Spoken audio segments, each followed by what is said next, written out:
If you've been following me for a while, then you'll know that I'll take any chance I can get to rub well-intentioned, successful AAA single-player game releases in EA's face. Why? Well, because EA insists that these kinds of games are a dying breed, that people simply aren't as interested in them as they were 5 or 10 years ago.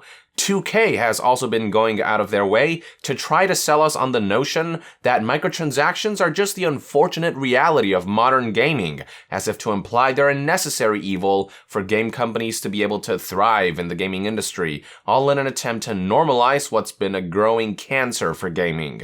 What they've said is utter horseshit, of course, as plenty of other game developers and companies out there have proven time and again that in-game purchases aren't a measure of a game's success. One of the best examples this year was the PlayStation 4 exclusive God of War, which is not only an easy Game of the Year contender, it also managed to become PlayStation's most successful first-party release in its entire history. This is one of those types of games that the likes of EA claim people are just not all that interested in anymore, and yet the game went on to sell over 5 million units in just its first month alone, compared to over 7 million copies sold in 2.5 months for Star Wars Battlefront 2. It's safe to say that at the pace the game's going, God of War will easily surpass Battlefront 2 in lifetime sales. And that's a particularly impressive feat when you consider that A, God of War is a far less popular franchise than Star Wars, and B, God of War was only released on a single platform versus the multi-platform Battlefront 2. And guess what? Even without implementing scummy in-game purchases, God of War managed to be a huge boon for Sony's business, driving financial growth company-wide, all while maintaining the creative integrity of the product for players to enjoy without caveats. It was a win-win for everyone. So yeah, not only was EA wrong about the notion that single-player games are no longer worth pursuing, 2K was wrong about the notion that games nowadays operate and succeed on the basis of including microtransactions.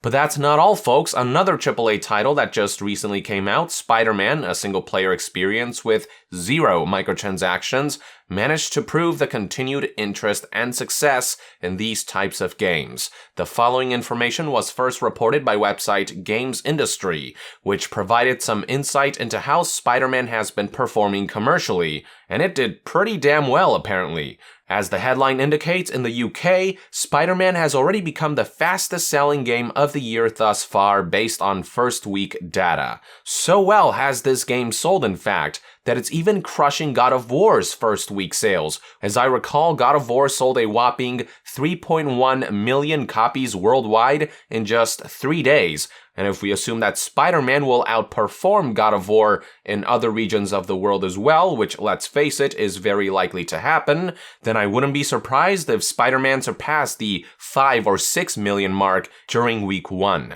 Hell, in the UK during launch week, Spider-Man managed to sell double what God of War sold during the same time period. And if this is a pattern that will become consistent across other regions, Spider-Man is well on its way to taking the crown as fastest and most successful selling PlayStation exclusive game in history.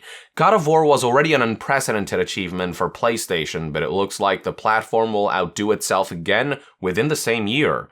Spider-Man sales in the UK even narrowly managed to surpass the previous record holder for fastest selling game of 2018 thus far, Far Cry 5, which is quite impressive given that Far Cry 5 had the advantage of being a multi-platform game, whereas Spider-Man released exclusively on PS4. Further indication of high-volume sales can also be felt throughout Japan, according to sales figures gathered by Japanese company Media Create and conveyed by outlet Gematsu. Data show that Spider-Man managed to push an impressive 125,154 retail copies during launch week in Japan, compared to the 46,091 retail copies that God of War sold in week 1. So in Europe, Spider-Man outsold God of War in its first week by about double, and in Japan the disparity is even greater at 2.5 times the sales.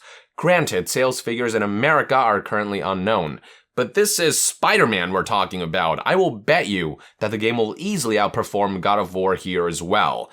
Now, I don't attribute Spider-Man's success to just the fact that it bears the title of the iconic superhero. It is my belief that much of the game's success can also be attributed to its quality in conjunction with the popularity of the brand.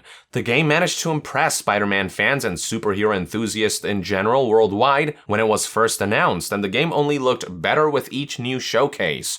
Then, when review floodgates opened, the game was showered with near-universal praise, and after launch, audience reception and social media buzz has been nothing but positive. Why? Well, because ultimately, it showed that the folks over at Insomniac Games pour their heart and soul into building a quality product with all the love and care they could muster. They have created a Spider-Man game of dreams, one that really puts you in the suit and mask and really makes you feel the thrill of possessing his iconic powers. Furthermore, instead of marring its integrity by designing everything around microtransactions, Insomniac has stayed far away from any form of in-game purchases. They have made a proper game here. Let this be a lesson to the folks over at Disney. This is the kind of well-earned success that can happen by handing over their intellectual properties to the right video game studio. Ever since they gave EA exclusive rights to Star Wars, the popular franchise has been marred with controversy and stigma among the gaming community, and all that's done is sully their precious Star Wars brand across the board, especially after the Battlefront 2 loot box debacle. With the release of Insomniac Spider-Man, on the other hand, with the developers having taken all the time they needed to ship a polished product, with it avoiding the avaricious pitfalls of other AAA releases, it has garnered an incredible amount of goodwill for the Spider-Man brand, and that's something money simply cannot buy. Sure, in the short term, Battlefront 2 may end up making more money with its implementation of microtransactions, but in the long run, whereas the Battlefront series will always be approached with an air of distrust, future Spider-Man games will be welcomed with open arms among gamers. This is the vast difference between handing over the keys to some of the biggest franchises in history to shamelessly insidious companies like EA versus handing them over to a genuinely passionate developer like Insomniac and a supportive publisher like Sony.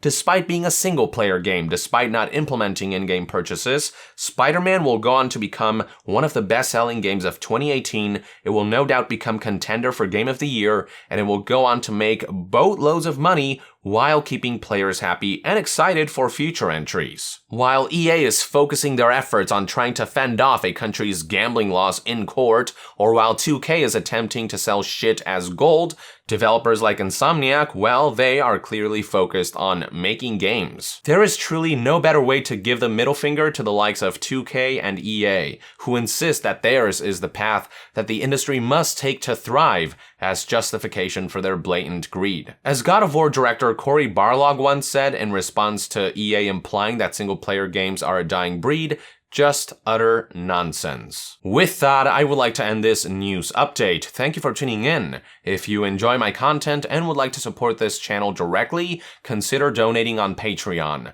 And to be further updated on all things gaming news, reviews, and discussions, stay tuned right here on Young Yeah. I'll see you guys next time. Young out.